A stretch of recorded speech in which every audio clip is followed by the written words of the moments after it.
26 ноября. Полдень. В Молдове метель. Настоящая.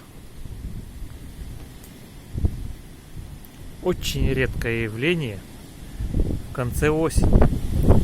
Сильный ветер до 26 метров в секунду. И около нуля. Такую непогоду безопасней находиться дома.